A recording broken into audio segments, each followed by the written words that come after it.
Result भी मिलते हैं। ठीक है, तो अब हम लोग थोड़ा सा जानेंगे कि आखिर हमारा जो वेट गेन है उसका रीजन क्या है। हमारी हेल्थ अगर खराब है तो उसका रीजन क्या है। किसी को भी आ, कमर में दर्द हुआ, पैरों में दर्द हुआ, शुगर हुआ, बीपी हुआ, थायराइड हुआ, क्यों हुआ, ये समझना बहुत जरूरी है। अगर इसको समझेंगे नहीं तो हम उसको कभी भी ठीक नहीं कर पाएंगे, है ना। आप मान लीजिए कि आपके घर में अगर किसी दीवार पे सीलन आ जाती है तो ऊपर से पेंट चेंज करवा देंगे तो क्या सीलन ठीक हो जाएगी? प्रॉब्लम पेंट में है या फिर दीवार के अंदर है कहीं पर? केवल पेंट चेंज करने से नहीं होगा ना। उसी तरीके से हमारे शरीर में भी होता है कि हम लोग जैसे कोई सिम्टम बॉडी देती है, कुछ भी, अगर शुगर बीपी ये सब सिम्टम होता है, अगर ये सब सिम्टम आया तो हमें लगता है कि हम केवल दवाइयां शुरू कर दें। आप डॉक्टर के पास जाते हैं और दवाइयां शुरू कर देते हैं, लेकिन आप सोचो कि अगर दवाई से चीज ठीक हो जाती तो ये बीमारियों का नामो निशान मिट चुका होता ना। फिर ये बीमारियां होती क्यों? अगर आप थायराइड की दवाई शुरू करते हो कभी बंद नहीं होती, शुगर बीपी शुरू करते हो अगर आपने लाइफस्टाइल फॉलो नहीं किया तो बंद नहीं होती है। लेकिन वहीं पर अगर आप उसके रूट कॉज को समझ करके लाइफस्टाइल पर, अपने खाने पीने पर, अपने विचारों पर काम करते हैं तो क्या होता है, चीजें अच्छी होने लग जाती हैं। हुई है ना यहाँ पर लोगों की चीजें अच्छी। तो आप थम्स अप कर सकते हो कि यस हमारी चीजें अच्छी हुई हैं, और केवल इन चीजों पर काम करके, यानी कि लाइफस्टाइल पर, आपकी डाइट पर, आपके थॉट्स पर, आपकी पॉजिटिविटी पर, इन चीजों पर काम करके हमारी जो जिंदगी है, हमारी जो हेल्थ है वो अच्छी हो रही है। ठीक है, तो अगर किसी पेड़ के पत्ते पीले पड़ जाएं तो उसको कलर नहीं करने से बात बनेगी, उसकी जड़ों में काम करना पड़ेगा ना, पानी देना पड़ेगा, बढ़िया खाद देना पड़ेगा, तब वो अच्छा होगा। कोई भी चीज ऊपर तौर पर ठीक करने चाहेंगे तो वो नहीं होगा। तो आज हम लोग समझेंगे कि वजन क्यों बढ़ता है, बीमारी क्यों आती है। तो ये सब चीजें जितनी भी होती हैं, वेट बढ़ना, बीमारी बढ़ना, ये सब सिम्टम होता है। बॉडी हमें बताना शुरू करती है कि कहीं ना कहीं कुछ गड़बड़ चल रही है। अगर आपके बॉडी में आपको दिख रहा है कि आप ओवर वेट हो रहे हो, ठीक है, आपको थायराइड हो गया, आपको बीपी हो गया, आपको माइग्रेन हो गया, आपको लगातार कहीं पर भी पेन बना हुआ है। अब शुरुआत में हम लोग क्या करते हैं कि इन सारे लक्षणों को हम इग्नोर करते हैं ना। हो रहा होगा, किसी वजह से हो गया होगा, सबको तो होता है। तो हम लोग शुरुआत में इन लक्षणों को इग्नोर करते हैं, और धीरे धीरे इग्नोर करते करते करते करते, ध्यान नहीं देते देते, फिर वो एक बीमारी का नाम आता है। बीमारी कभी भी रातों रात नहीं आती है कि आप आज सोए और कल सुबह उठे और थायराइड हो गया, बीपी हो गया, शुगर हो गया। काफी टाइम से बॉडी के अंदर चीजें चल रही होती हैं और फिर वो धीरे धीरे एक दिन कोई ना कोई बीमारी के रूप में हमको दिखती है। तो वजन बढ़ना क्या है? एक लक्षण है। हाई बीपी क्या है? एक लक्षण है। डायबिटीज क्या है? एक लक्षण है। कोलेस्ट्रॉल क्या है? एक लक्षण है। फैटी लीवर क्या है? ये एक लक्षण है। इन सब के पीछे जो सवाल छिपा हुआ है वो है कि इसका कारण क्या है। कितने लोगों को लगता है कि वजन बढ़ने का असली कारण केवल और केवल खाना होता है? इसको किसको लगता है कि वजन केवल खाने की वजह से बढ़ता है? रोशनी कह रही है यस, खाने की वजह से बढ़ता है। नहीं, खाने की वजह से नहीं बढ़ता ना। आप ये कहना चाह रहे हो खाने की वजह से नहीं बढ़ता? खाने की वजह से नहीं बढ़ता है केवल वजन। लेकिन अगर चलो ये सबको मालूम है कि वजन खाने की वजह से केवल नहीं बढ़ता, इसके बारे में भी आपको अवेयरनेस हो, लेकिन जब हम वजन कम करने की बात करते हैं तो सबसे पहले लोगों के दिमाग में क्या आता है? क्या आता है? खाना छोड़ना पड़ेगा, आता है ना सबसे पहले। अब बहुत सारे लोगों की वीडियो बंद है, आप अगर मुझे थोड़ा सा थम्स अप वगैरह करते रहेंगे, कुछ करेंगे, तो मुझे मालूम है कि मैं ये काली दीवारों के साथ में बात नहीं कर रही हूँ, मैं आप लोगों के साथ में बात कर रही हूँ। तो अगर आप लोग थोड़ा सा मुझे रिस्पॉन्स देते रहेंगे, अगर आप कोई काम कर रहे हैं, आपकी वीडियो बंद भी है, तो आप मुझे थोड़ा सा अगर रिस्पॉन्स देंगे तो मुझे समझ आएगा कि आप सभी लोग सुन रहे हैं जो हम यहाँ पर आपको समझाने की कोशिश कर रहे हैं। क्योंकि आप कहीं भी जाओगे ना, आप डॉक्टर के पास जाओगे, 10 मिनट की अपॉइंटमेंट होगी, आपको आपको दवाई देके घर वापस भेज दिया जाएगा। आपको डिटेल नहीं बताई जाएगी कि आप बीमार क्यों पड़े, आप कैसे अपने आप को ठीक कर सकते हो। तो ये जानना, ये समझना, यहाँ पर आपको कोचेज ही बता पाते हैं। जो हम लोग एक होलिस्टिक हेल्थ पर काम करते हैं, आपकी हम ही बता पाएंगे आपको कि आप कैसे खुद को ठीक कर सको अपने रूट कॉज को समझ करके। ठीक है, तो वजन बढ़ने का असली कारण आज हम लोग समझेंगे वो खाना ही नहीं होता, लेकिन जब कम करने की बात आती है तो सबसे पहले लोगों के दिमाग में यही आता है कि खाना कम करना पड़ेगा, खाना छोड़ना पड़ेगा। इसके अलावा कोई और बात दिमाग में आती है क्या? सबसे पहले किसी भी तरीके से सबसे पहले क्या आता है? डाइट। एक्सरसाइज भी बहुत सारे लोग कहते हैं बिना एक्सरसाइज के हो जाए तो अच्छा है, खाना छोड़ दें। तो एक्सरसाइज भी नहीं आती, केवल और केवल सबसे पहला जो आता है हमारे माइंड में वो होता है खाना और डाइट, की खाना ही हमको छोड़ना पड़ेगा। लेकिन क्या ये सच्चाई है कि खाना छोड़ने से वजन कम होता है, या सच्चाई इससे भी कहीं ज्यादा गहरी है? तो हर मोटापे का कारण सिर्फ और सिर्फ खाना नहीं होता। बहुत सारे लोग आपको सलाह देते मिल जाते होंगे कि ये खाया करो, वो खाया करो, ऐसे किया करो, ज्यादा मत खाया करो, या कौन सी चक्की का आटा खाते हो। ये सब मतलब कि ऐसे बिलीव भी लोगों ने बना लिए हैं। लोगों को बस यही लगता है कि केवल और केवल खाना ही जिम्मेदार होता है, तो ऐसा नहीं होता है। जैसे पूजा जी ने कल पूछा था कि सेम खाना खा करके एक इंसान मोटा क्यों हो जाता है, एक इंसान क्यों पतला रहता है। तो बॉडी टाइप्स जो है वो अलग अलग होते हैं। हर व्यक्ति एक जैसी बॉडी लेकर के पैदा नहीं होता है, हम सबकी बॉडी अलग अलग होती है, ठीक है। तो तीन तरीके की बॉडी बताई गई है। ये एक बॉडी टाइप जो होता है वो होता है एक्टोमॉर्फ, इसको बोलते हैं नेचुरली स्लिम बॉडी। अब ये लोग क्या होते हैं, आपको दिखेंगे अपने दोस्तों में, रिश्तेदारों में, ये कितना भी खा लें, ये 4 रोटी खा लें, 5 रोटी खा लें, 10 रोटी खा लें, इनका वजन उतने का उतना ही रहेगा, क्योंकि इनका मेटाबॉलिज्म अच्छा होता है।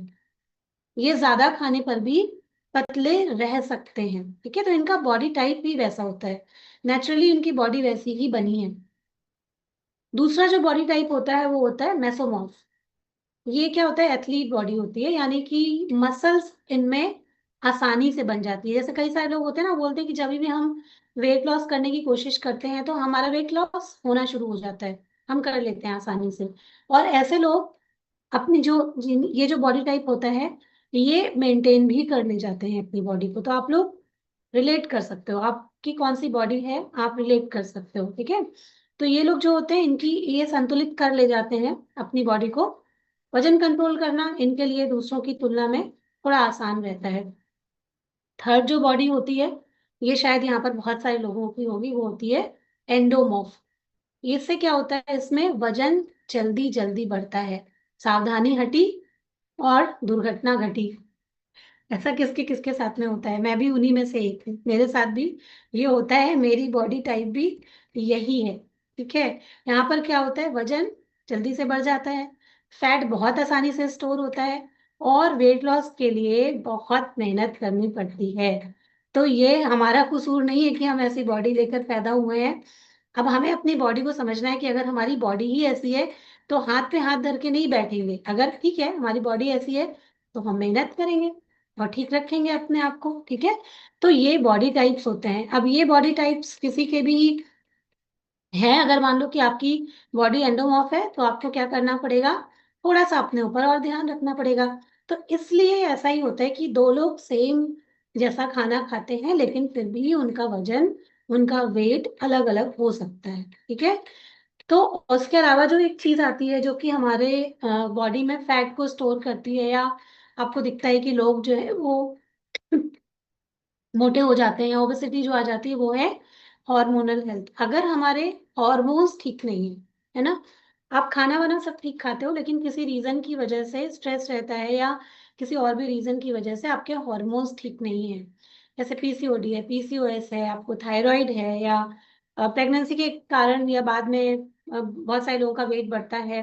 तो ये सारी चीजें जो होती हैं ये भी, इनका भी बहुत बड़ा रोल होता है। तो ऐसा नहीं है कि ऐसे में इंसान बहुत ज्यादा खा रहा होता है। अगर आप मेरे से पूछोगे तो बहुत संतुलित खाना है, और उसके अलावा एक्सरसाइज, वॉक, सब कुछ है। लेकिन अगर मैं अभी थोड़ा सा भी कहीं बाहर चली जाऊं, थोड़ा सा भी गड़बड़ हो जाए या मेरी बॉडी को रेस्ट नहीं मिले, आपको तुरंत यहाँ पर तुरंत आप देखोगे मेरे फेस पे ही आपको तुरंत चेंजेस दिखाई पड़ जाएंगे। तो ऐसे ऐसा बॉडी टाइप ही है। ऐसा लेकर कई बार कोई लोग जज करते हैं कि शायद ज्यादा खाना खाते होंगे या ध्यान नहीं रखते होंगे, तो ऐसा सच नहीं होता है ना।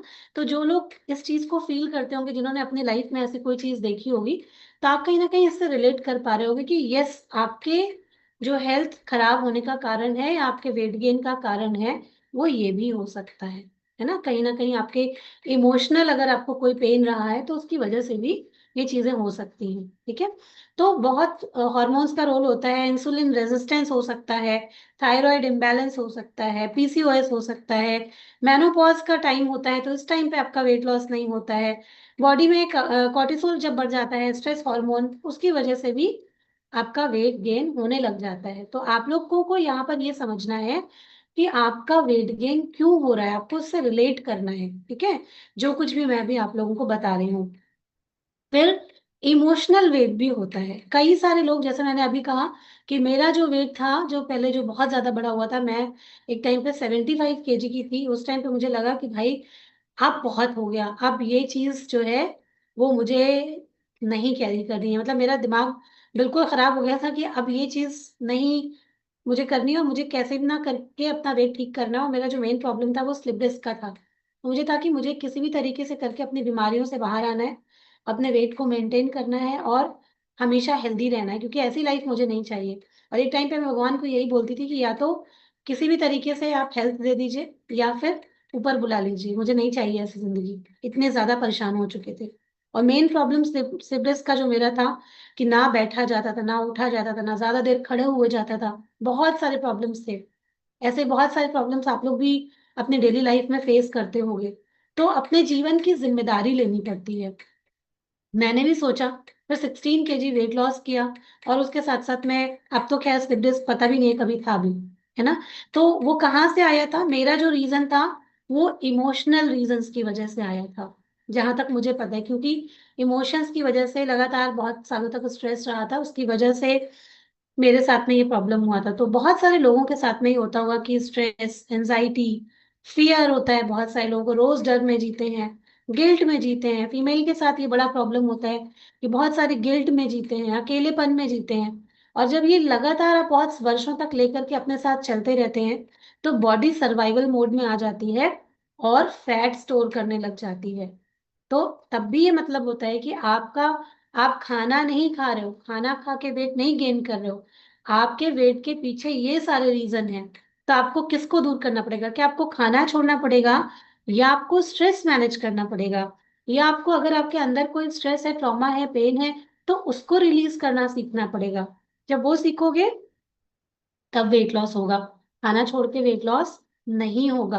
ठीक है, यहाँ तक समझ में आया कि क्या क्या रीजन होते हैं हमारे, क्यों हम वेट गेन कर लेते हैं, कि सबके रीजन अलग अलग होते हैं। आप लोग अपने भी सब साथ में रीजन आप समझते जाइए कि क्यों इस तरीके से होता है मेरे साथ में। कुछ लोगों को नींद की कमी होती है। अगर नींद की आपको कमी हो रही है, मान लीजिए कि आप 4 घंटे, 5 घंटे, 6 घंटे सोते हैं और उसमें भी आपकी डीप स्लीप नहीं होती है, आप प्रॉपर सो नहीं पाते हो, तो क्या होता है, आपकी बॉडी थकी रहती है। और जब लगातार आपकी बॉडी थकी हुई रहती है तो भी आपके जो हॉर्मोन्स हैं वो चेंज हो सकते हैं और आपको वेट गेन हो सकता है, फैट स्टोर होने लग सकता है आपकी बॉडी में। ठीक है, तो अपनी स्लीप क्वालिटी पर भी ध्यान देना बहुत इंपॉर्टेंट होता है। नींद के ना होने की वजह से ना सिर्फ आपको वेट गेन होता है, बल्कि उसके अलावा भी बहुत सारी बीमारियां होना शुरू हो जाती हैं। तो नींद भी एक इम्पॉर्टेंट फैक्टर है। अगर आपको नींद नहीं आती प्रॉपर तो वो भी देखने की जरूरत है। फिर कुछ लोगों की मेडिसिन चल रही होती हैं, जैसे आपकी कोई स्टेरॉइड चल रही होती है, या किसी तरीके की एंटी डिप्रेसेंट चल रही होती है, कुछ डायबिटिक की मेडिसिन चल रही होती हैं, कुछ हार्मोनल मेडिसिन चल रही होती हैं। तो वो भी वेट गेन एक उसके वजह से भी हो जाता है बहुत सारे लोगों का। तो उसको भी समझना चाहिए कि क्या आपकी कोई मेडिसिन चल रही है जिसकी वजह से आप वेट गेन कर पा रहे हो, तो आप उसको भी समझ करके, उसको भी लाइफस्टाइल अच्छी करके अपनी दवाइयों को कम करने की कोशिश कर सकते हैं। ठीक है, तो कहने की बात ये है, समझने की बात यहाँ पर ये है कि सिर्फ और सिर्फ खाना जिम्मेदार नहीं होता है। खाना जिम्मेदार कब होता है, जब हम खाने की क्वालिटी पर ध्यान नहीं देते। जैसे कल हमने कैलोरी का सेशन लिया था, तो कैलोरी केवल जिम्मेदार नहीं होती है, कैसी कैलोरी हम लेते हैं, आप कैसा खाना खाते हो, आपका जो खाना है उसमें सारे जरूरी मैक्रो और माइक्रो न्यूट्रिएंट्स हैं कि नहीं है। अगर देखो उसकी भी आप पूर्ति नहीं करोगे तो भी वेट गेन हो सकता है। अगर पूरा हम सारे जितने भी न्यूट्रिएंट्स हैं वो नहीं लेंगे बॉडी में, उसकी कमी से भी वेट गेन होने लग जाता है, फैट स्टोर होने लग जाता है, जैसे प्रोटीन की कमी से स्पेशली। विटामिन की कमी से, फाइबर की कमी से बार बार भूख लगेगी आपको, तो हो सकता है मे बी अगर हम थोड़ा ज्यादा खाएं या गलत चीजें खा लें, है ना, तो उसकी वजह से भी हमारा वेट गेन हो सकता है। तो ये सारे रीजन होते हैं। या आपकी लाइफ सेडेंट्री है बिल्कुल, आप चलते फिरते नहीं हो, केवल कुर्सी में बैठे रहते हो, टीवी देखते रहते हो, मोबाइल स्क्रॉल करते रहते हो, तो उसकी वजह से भी कई बार हो जाता है। और एक सबसे इम्पोर्टेंट बात, सबसे इम्पोर्टेंट बात, हमारा बिलीफ सिस्टम। हमारा बिलीफ सिस्टम कैसा है? अगर आप सोचते हो कि हमारे घर में सब मोटे हैं और हम भी मोटे ही रहेंगे क्योंकि हमारे जेनेटिक्स ऐसे हैं, तो ये एक बहुत खराब वो होता है कि हम जैसा सोचते हैं, जैसा महसूस करते हैं। मैंने पहले भी आपको बताया कि हम लोग जैसा सोचते हैं, जैसा महसूस करते हैं, वैसा ही हमारे जीवन में हमको रिजल्ट्स मिलने लग जाते हैं। तो अगर कोई सोचता है कि मैं तो आ, ऐसे ही रहूंगी, या मैं तो हमेशा इसी तरीके से रही हूँ, मेरी अब तो उम्र हो गई, अब तो कुछ अच्छा नहीं हो सकता, मेरा तो वजन कम ही नहीं होता, कम ही नहीं हो सकता, तो फिर शायद वैसा ही रहेगा। ठीक है, तो फिर हम लोग अपने आप को दोष ही देते रहेंगे, कभी फिर कोई चीज ठीक नहीं हो सकती।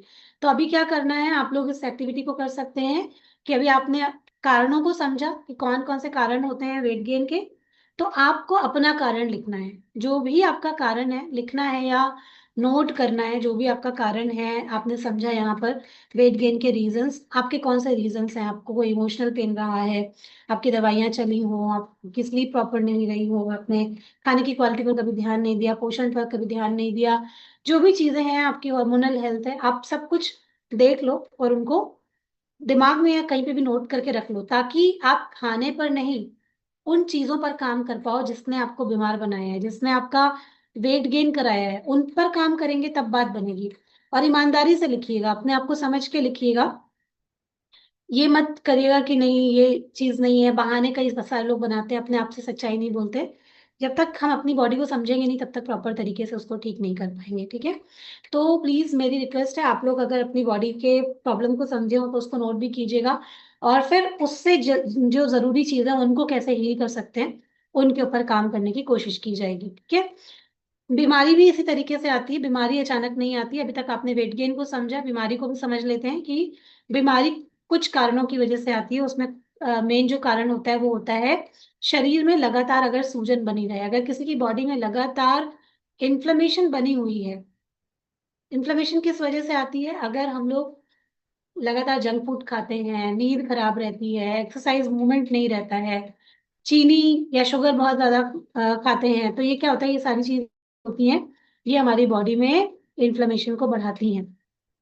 ठीक है, अगर आपकी बॉडी में लगा इन्फ्लेमेशन, थोड़ी सी जैसे आपकी बॉडी में कहीं चोट लग जाती है तो आप देखेंगे वहां पर हल्का सा सूज जाता है ना, तो वो एक प्रोटेक्शन लेयर होती है, वो प्रोटेक्शन के लिए थोड़ी देर की इन्फ्लेमेशन ठीक है, लेकिन लंबे समय तक अगर आप सोचो कि बॉडी में इन्फ्लेमेशन बनी रही, तो फिर क्या हो सकता है कि आपकी बॉडी में लगातार आपके, अगर आपके जो अंदर जो आपके बॉडी के ऑर्गन है उनके बाहर लगातार सूजन बनी रहे, तो वो क्या होगा, धीरे धीरे अपना काम ढंग सही तरीके से नहीं कर पाएंगे, और फिर धीरे धीरे करके बीमारी जो है वो आना शुरू हो जाती है। ठीक है, तो इस तरीके से लगातार इन्फ्लेमेशन की वजह से भी बीमारियां बढ़ती हैं, इसलिए इन्फ्लेमेशन पर हमें काम करना चाहिए।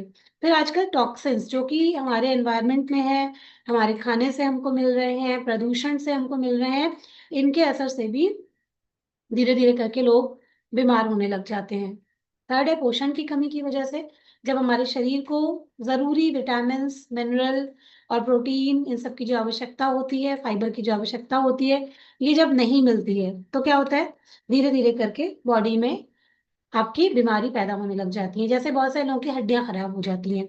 अब हड्डियों को मजबूत रखने के लिए मुख्य रूप से प्रोटीन चाहिए होता है, कैल्शियम चाहिए होता है, विटामिन डी चाहिए होता है, विटामिन के चाहिए होता है। अब ज्यादातर लोग क्या करते हैं, हम में से जैसे आप लोग के जो भी लोग होंगे यहाँ पर, अगर मान लो आज आपके घुटने खराब है, आपको कहीं पे पेन होता है, मसल खराब है, आप नोटिस करो कि आपने अपनी बॉडी में क्या कभी ध्यान दिया, कभी कैल्शियम पर ध्यान दिया, कभी प्रोटीन पर ध्यान दिया? आज हुई ना प्रॉब्लम? अगर आप सोचो कि समय रहते पोषण पे ध्यान दिया होता, तो क्या ये प्रॉब्लम आती? अभी जिनके पास में टाइम है, जग जाने का समय है, कुछ लोगों के साथ में थोड़ी सी देर हो चुकी है, लेकिन कुछ लोगों के पास में अभी टाइम है, जाग जाइए और अपने बॉडी पर, अपने पोषण पर, इन चीजों पर ध्यान दीजिए। मुझे बताइए, एक टाइम जब आपके घुटने खराब हो जाते हैं या बॉडी में इस तरीके की दिक्कत आ जाती है, किसी के ऊपर डिपेंड होना अच्छा लगता है क्या? लोग कितने दिन तक हमारा साथ देंगे, ये जाकर के हमें बाद में पता चलता है। पूरी दुनिया की सच्चाई हमारी आंखों के सामने आ जाती है जब हमारी खुद की सेहत अच्छी नहीं होती है। तो जब आप सही समय पे प्रोटीन नहीं लोगे, प्रॉपर कैल्शियम नहीं लोगे, कोई भी आपको बताएगा तो वो क्या लगेगा, आपको दुश्मनी लगेगा कि ये पता नहीं अपने कौन से फायदे के लिए बता रहा है। फायदे के लिए नहीं बताते लोग। अगर एक डॉक्टर डॉक्टरी की पढ़ाई करते हैं तो वो लोगों की मदद करने के लिए डॉक्टरी की पढ़ाई करते हैं। आज हम लोग भी अगर ये काम सीख करके, हॉलिस्टिक हीलिंग को सीख करके लोगों की मदद कर रहे हैं तो अपने फायदे के लिए नहीं कर रहे हैं, लोगों की मदद के लिए भी कर रहे हैं। एक पर्पस भी है उसके साथ में जुड़ा हुआ कि लोगों को ये बात समझाई जा सके कि हेल्थ कितनी इंपॉर्टेंट है।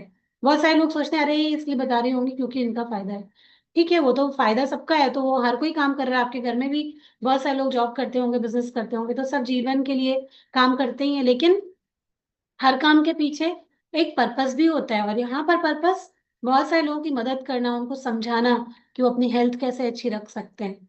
तो हड्डियों को मजबूत करने की जब हम बात करते हैं तो आपको क्या चाहिए? अगर आपने ध्यान नहीं रखा तो आज से ध्यान रखना शुरू कर दीजिए कि आपको कैसे प्रोटीन चाहिए, आपको मसल्स को अच्छे रखने के लिए कौन सा पोषण देना है, आपको अपने हॉर्मोन्स को अच्छा रखने के लिए आपको कौन सा पोषण देना है, इम्यूनिटी को अच्छा रखने के लिए आपको कौन सा पोषण देना है। जब ये रखोगे तो क्या होगा, फिर बीमार नहीं पड़ोगे। बीमारी ज्यादातर करके इसलिए आती है क्योंकि पूरा पोषण नहीं देते हैं।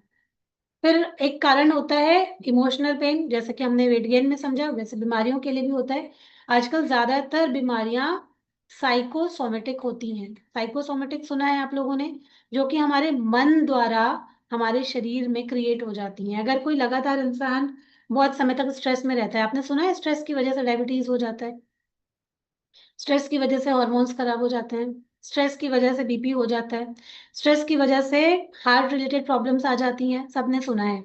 तो जब ये चीजें, मान लीजिए कि ये रूट कॉज है, ठीक है, अगर स्ट्रेस रूट कॉज है, अब आपको बीपी आ गया, बीपी की दवाई से ठीक होएगा क्या? स्ट्रेस, मतलब बीपी आपका किससे ठीक होगा? जब आप अपने स्ट्रेस को कंट्रोल कर पाएंगे तब ठीक होगा, है ना? तो रूट कॉज पर काम करना है। अगर कोई प्रॉब्लम का जो है जड़ जो है वो आपके मन में है तो किसको हील करना पड़ेगा? मन को हील करना पड़ेगा। यहाँ पर आप देखते हैं हम लोग हॉलिस्टिक अप्रोच पर काम करते हैं। आपको केवल डाइट या एक्सरसाइज नहीं करा रहे हैं, आपको मेडिटेशन करा रहे हैं, आपके मन पर भी काम कर रहे हैं, आपकी काउंसलिंग हो रही है, आपको 1-to-1 सेशंस ऑफर किए जाते हैं, आपको हीलिंग ऑफर की जाती है, आपको काउंसलिंग ऑफर की जाती है। क्यों? क्योंकि इस तरीके से हम लोग पूरी तरह से आपके शरीर पर काम करना चाहते हैं, केवल और केवल खाने और एक्सरसाइज पर नहीं। ठीक है। फिर जो बीमारी का एक रीजन होता है आपकी खराब लाइफस्टाइल। अगर कोई भी इंसान देर तक कहीं कभी भी जग रहे हैं, कभी भी उठ रहे हैं, बॉडी को नहीं समझ रहे हैं, जो बॉडी का एक रिदम होता है सर्केडियन रिदम, उसको फॉलो नहीं कर रहे हैं, एक्सरसाइज बिल्कुल नहीं करते हैं, खाने पीने का कोई हिसाब किताब नहीं है, तो यानी कि धीरे धीरे करके आप अपने आप को बीमारी के लिए तैयार कर रहे हैं। ठीक है। तो ये सारी चीजें होती हैं जो कि हमें बीमार करती हैं और हमें हमारा वेट गेन कराती हैं। तो जड़ कहीं और है तो कहीं और काम करेंगे तो कैसे चलेगा? अगर मोटापे की जड़ आपके इमोशंस में छुपी हुई है, खाना छोड़ देंगे तो क्या वेट लॉस हो जाएगा? हॉर्मोन्स में छुपी हुई है तो खाना छोड़ देंगे तो क्या वेट लॉस हो जाएगा? कभी भी नहीं होगा। ठीक है। तो हमें उसके ऊपर काम करना है। अब जो रूट टू राइज फॉर्मूला है वो क्या है उसको भी समझते हैं कि सबसे पहले क्या करना पड़ेगा, अपने जीवन की जिम्मेदारी लेनी पड़ेगी। आप में से कितने लोग अपने जीवन की जिम्मेदारी लेने को तैयार हैं कि मेरी जो भी मेरे रूट कॉज है इनको समझ करके अब मैं इसके ऊपर काम करना स्टार्ट करूंगी? आप थम्स अप कर सकते हैं, आप चैट बॉक्स में लिख सकते हैं, आप लिख सकते हैं कि आप ये जिम्मेदारी लेना स्टार्ट करेंगे। सबसे पहला जो पॉइंट है वो यही है कि अभी किसी के ऊपर नहीं डालना है कि इनकी वजह से टाइम नहीं मिलता, उनकी वजह से टाइम नहीं मिलता, ये होता है वो होता है। आपको सबसे पहले जिम्मेदारी लेनी है कि मैं अपनी सेहत की जिम्मेदारी लेती हूँ। उसके बाद इसको क्या चीजें देखनी है, ऑब्जर्व करना है अपनी हैबिट्स को, अपनी आदतों को कि कौन सी आदत खराब है जिसकी वजह से मेरे को ये प्रॉब्लम हुआ। क्या मैं सही तरीके से खाने पे ध्यान नहीं देती? क्या मैं पानी नहीं पीती हूँ? क्या मैं अपने इमोशंस पर ध्यान नहीं देती हूँ? कहाँ पर लापरवाही हो रही है? थोड़ा सा उनको देखना है और उसके ऊपर काम करना है। अब जब आप अपनी आदत को समझ गए तो उसके प्रति बहाने नहीं बनाने हैं, फिर बहाना नहीं बनाना है और उसके ऊपर एक्शन लेना है। अगर अच्छा खाना नहीं खाते हैं तो आज से क्या करना है, अपने हर एक खाने में प्रोटीन फाइबर को ऐड करना है। पानी 3 लीटर पानी बॉटल बना के रखिए, हर दिन पीना है। सोच पॉजिटिव नहीं है तो उसको पॉजिटिव करने के ऊपर काम करना है। तो बहाने नहीं बनाने हैं, एक्शन लेना है, ठीक है। फिर क्या करना है, ट्रांसफॉर्म करना है। थोड़े थोड़े से बदलाव करने हैं। मान लीजिए कि आप बिल्कुल नहीं चलते हैं, तो अपने आप से वादा कीजिए आज से मैं 10 मिनट चलना स्टार्ट करूंगी। 10 मिनट के लिए मैं नेचर वॉक पे जाऊंगी, अपने साथ, केवल और केवल अपने साथ। मैं थोड़ी देर के लिए अपने साथ समय बिताऊंगी, मैं मेडिटेशन करूंगी। मैं जो भी आपको आपको लगता है, आपने बाहर लिखा है ऊपर आपकी आदत में चेंज, तो ट्रांसफॉर्म करना स्टार्ट करिए, ठीक है। रेस्ट और नींद पर अपनी प्रॉपर ध्यान दीजिए। इनर हीलिंग पर ध्यान दीजिए, किसी के कुछ इमोशनल रीजंस हैं, इनर हीलिंग पर ध्यान दीजिए। हम लोग आपकी मदद के लिए यहाँ पर तैयार हैं। अगर आपके कोई चैलेंजेस हैं हम आपको हेल्प करेंगे। खुद को अंदर से महसूस कीजिए क्या रीजन है, क्या प्रॉब्लम है, और अपनी हीलिंग पर काम कीजिए, मेडिटेशन कीजिए, खुद से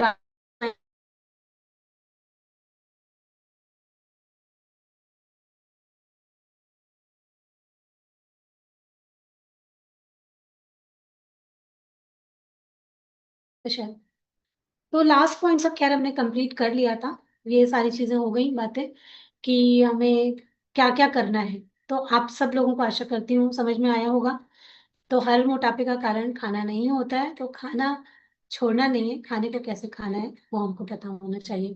तो अगर आप सब लोगों को आज का सेशन समझ में आया हो या अच्छा लगा हो तो एक प्यार भरा दिल यहाँ पर दे सकते हैं मुझे।